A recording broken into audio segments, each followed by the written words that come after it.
57 যুবরাজনগর বিধানসভা কেন্দ্রে অনুষ্ঠিত হল পূর্ব ত্রিপুরা লোকসভা আসনের ইন্ডিয়া ব্লক সিপিআইএম দলের মনোনীত প্রার্থী রাজেন্দ্র রিয়াংয়ের সমর্থনে জনসভা।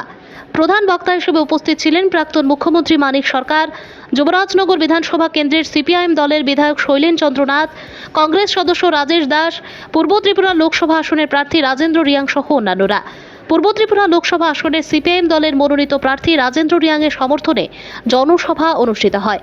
প্রাক্তন মুখ্যমন্ত্রী মানিক সরকার ওনার ভাষণে বলেন, ভারতবর্ষে অষ্টাদশ লোকসভা নির্বাচন অনুষ্ঠিত হতে যাচ্ছে, তাই পূর্ব ত্রিপুরা লোকসভা কেন্দ্রের ইন্ডিয়া মঞ্চের বামফ্রন্ট মনোনীত সিপিআইএম দলের প্রার্থী রাজেন্দ্র রিয়াংকে ভোট দিয়ে জয়যুক্ত করুন। এই নির্বাচন খুবই গুরুত্বপূর্ণ নির্বাচন, সংবিধানকে ধ্বংসের চক্রান্ত করছে। বিজেপি সরকারকে উৎখাত করার আওয়াজ তোলেন প্রাক্তন মুখ্যমন্ত্রী মানিক সরকার। ধর্মনিরপেক্ষতা নিয়েও কথা তুলে ধরেন প্রাক্তন মুখ্যমন্ত্রীর ভাষণে। ভানু চন্দ্রের রিপোর্ট। ইন্ডিয়া ব্লক তৈরি করেছেন তাদের স্লোগান।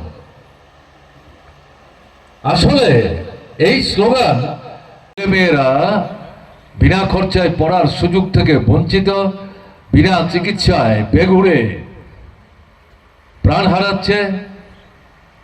এই যে সমস্যাগুলো, জাত, ধর্ম, বর্ণ, সম্প্রদায়, দল নির্বিশেষে সাধারণ মানুষ যারা, তাদের প্রত্যেকের কোনো না কোনোভাবে এই সমস্যাগুলো আছে।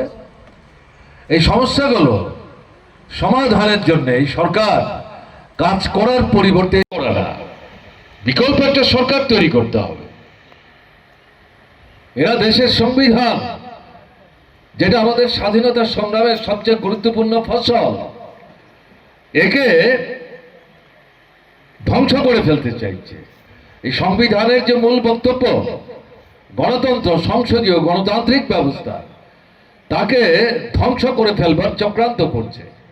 আমাদের দেশের যে একতা, সংহতি, সার্বভৌমত্ব, এটার ভিত্তিটা তৈরি করার ক্ষেত্রে যে নীতি গ্রহণ করে আমাদের সংবিধানের মধ্যে উল্লেখ করা হয়েছে ধর্মনিরপেক্ষতা, এটাকে তারা অস্বীকার করছে, ধ্বংস করবার চেষ্টা করছে।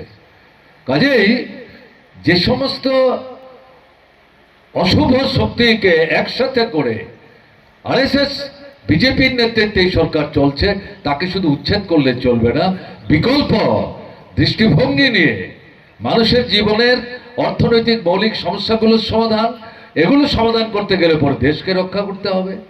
দেশকে রক্ষা করতে গেলে পরে সংবিধানকে রক্ষা করতে হবে।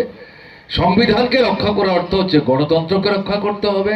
গণতন্ত্র এবং ধর্মনিরপেক্ষতা হাত ধরাধরি করে চলে, হ্যান্ডশেক করে চলে, তাকে রক্ষা করতে হবে।